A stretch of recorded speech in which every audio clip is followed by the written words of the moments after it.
Oxygen की कमी भी एक बहुत बड़ी समस्या है। अब यदि आप सेंट्रल ऑक्सीजन में सप्लाई दें और अचानक उससे 500 बेड्स पे ऑक्सीजन कंज्यूम होने लग जाए तो सेंट्रल सप्लाई के प्रेशर्स इतने कम हो जाते हैं कि आईसीयू के बेड्स पे वेंटिलेटर्स चलने मुश्किल हो जाते हैं।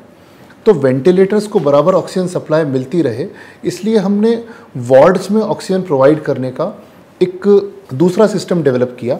इससे ओवरऑल सेंट्रल सप्लाई का डिमांड कम होता है, ऑक्सीजन का ओवरऑल रिक्वायरमेंट, सिलेंडर्स का रिक्वायरमेंट कम हो जाता है और उसके बाद भी आप पेशेंट को प्रॉपर 70% की FiO2 देके ऑक्सीजनेट कर सकते हैं। तो एक दो एग्जांपल्स दिखाता हूँ कि जो हमने कुछ थोड़े से डिफरेंट काम किए हैं जिससे कि हम ऑक्सीजन का कंजम्पशन कम कर रहे हैं और एट द सेम टाइम अपने पेशेंट को ऑक्सीजनेट भी कर पा रहे हैं। जैसे ये एक ऑक्सीजन कंसंट्रेटर डिवाइस है, इसको आप कहीं पे भी बिजली के प्लग में लगा के चला सकते हैं और इससे आप 10 लीटर पर मिनट तक का फ्लो भी निकाल सकते हैं, जो कि एक अच्छे NRBM मास्क को चलाने के लिए पर्याप्त है। All you need is a electric point. इसमें आप इसको ऑन करेंगे और इसमें 5 या 10 लीटर, प्रेफरेबली हमको 10 लीटर वाला डिवाइस होना चाहिए, 10 लीटर वाला डिवाइस कनेक्ट करें। एक NRBM मास्क होता है, नॉन रीब्रीदर मास्क कहते हैं इसको। इसमें एक नीचे पॉलीथीन जैसा लगा होता है जिसमें कि ऑक्सीजन कलेक्ट हो जाती है। इससे जब हम सांस लेते हैं तो हम पेशेंट को 70-80% तक भी ऑक्सीजन दे सकते हैं। इस NRBM मास्क को इससे कनेक्ट करें और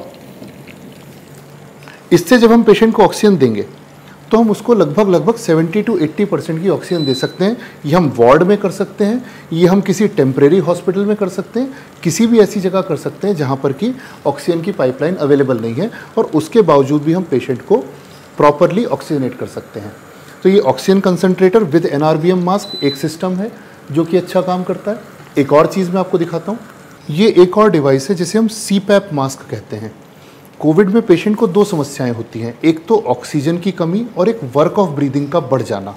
ये CPAP डिवाइस थोड़ा सा पीप देकर पेशेंट का वर्क ऑफ ब्रीदिंग कम करता है। तो अगर हमारे पास पर्याप्त पोर्टेबल बाईपैप अवेलेबल नहीं है तो इसको भी हम एक बाईपैप के सब्स्टिट्यूट की तरह यूज़ कर सकते हैं। ये एग्जैक्टली बाईपैप जैसा काम नहीं करता पर फिर भी कुछ नहीं होने से ये ज़्यादा अच्छा है। तो इस CPAP डिवाइस को भी हम ऑक्सीजन कंसंट्रेटर में कनेक्ट कर सकते हैं या आपकी वॉल ऑक्सीजन में कनेक्ट कर सकते हैं। इसको 10 से 15 लीटर का फ्लो देना होता है। पेशेंट के फेस पे इसको हम लगाते हैं। इसके साथ एक हार्नेस होता है जैसा कि बाईपैप मशीन के साथ आता है, उससे हम इसको पेशेंट के चेहरे पर पूरा फिक्स कर देते हैं और एक बार फिक्स होने के बाद इसको हम ऑक्सीजन कंसंट्रेटर से जोड़ के फुल फ्लो पे चलाते हैं। तो ये एक तरफ ऑक्सीजन भी देता है और दूसरी तरफ पेशेंट का वर्क ऑफ ब्रीदिंग भी इम्प्रूव करता है, पेशेंट के लंग्स को ओपन करने में हेल्प करता है।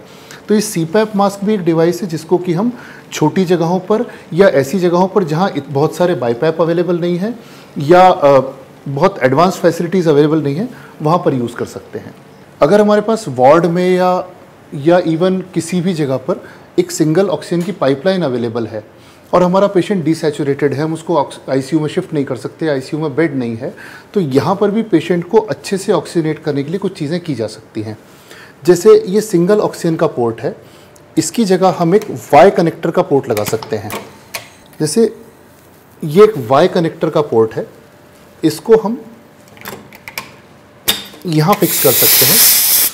अब अगर आपका पेशेंट मान लीजिए वार्ड में या कहीं भी डिसैचुरेट हो रहा है, आपके पास वेंटी बाईपैप अवेलेबल नहीं है, बेस्ट वे ऑब्वियसली वेंटिलेटर के थ्रू नॉन इन्वेजिव वेंटिलेशन देना है, पर अगर आपके पास अवेलेबल नहीं है तो भी आप कुछ और चीज़ें कर सकते हैं जिससे कि आप अपने पेशेंट का सैचुरेशन इंप्रूव कर सकें। तो इस Y कनेक्टर में आप 2 चीज़ें एक साथ लगाकर पेशेंट को यदि ऑक्सीजन दें तो आप ज़्यादा FiO2 डिलीवर कर सकते हैं और उसका सैचुरेशन इंप्रूव कर सकते हैं। तो इसमें हम यदि एक नेज़ल प्रोंग लगा दें, उसको 5 से 7 लीटर के आसपास खोलें, उसको पेशेंट की नाक पर लगाएं और उसके साथ में ही हम उसे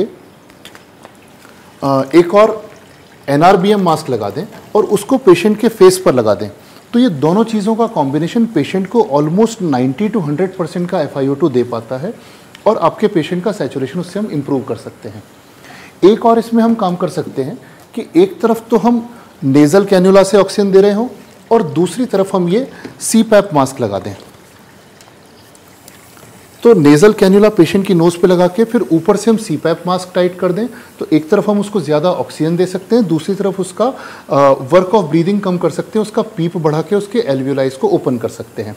ये भी एक तरीका है जिससे पेशेंट का ऑक्सीजनेशन इम्प्रूव किया जा सकता है। और एक चीज़ कर सकते हैं कि अगर आपके पास पोर्टेबल बाईपैप है, वेंटिलेटर एनआईवी नहीं है लेकिन पोर्टेबल बाईपैप है, तो उससे आप पेशेंट को एक तो ये नेज़ल कैन्युला से ऑक्सीजन लगा दें, दूसरा जो आपका बाईपैप का मास्क है उसमें यहाँ से एक ट्यूबिंग लेके वो उस मास्क में जोड़ दें। ये डबल का कॉम्बिनेशन भी पेशेंट का सैचुरेशन भी इम्प्रूव करता है और वर्क ऑफ ब्रीदिंग भी कम करता है। तो इस तरह के बहुत सारे इंडिजिनस उपाय हैं या जिसको हम जुगाड़ कह सकते हैं, जिनसे कि हम अपने पेशेंट को वार्ड में या जहाँ पर वेंटी बाईपैप अवेलेबल नहीं है वहाँ पर भी सर्वाइव करा सकते हैं। ये सारी चीज़ें, ये सारे तरीके आइडियल नहीं हैं, परफेक्ट नहीं हैं, लेकिन इस त्रासदी के समय जब संसाधनों की संख्या से मरीजों की संख्या कहीं ज़्यादा है, हम किसी भी तरीके से, किसी भी उपाय से, किसी भी जुगाड़ से यदि एक जान भी और एक्स्ट्रा बचा लें तो वो शायद मानवता के लिए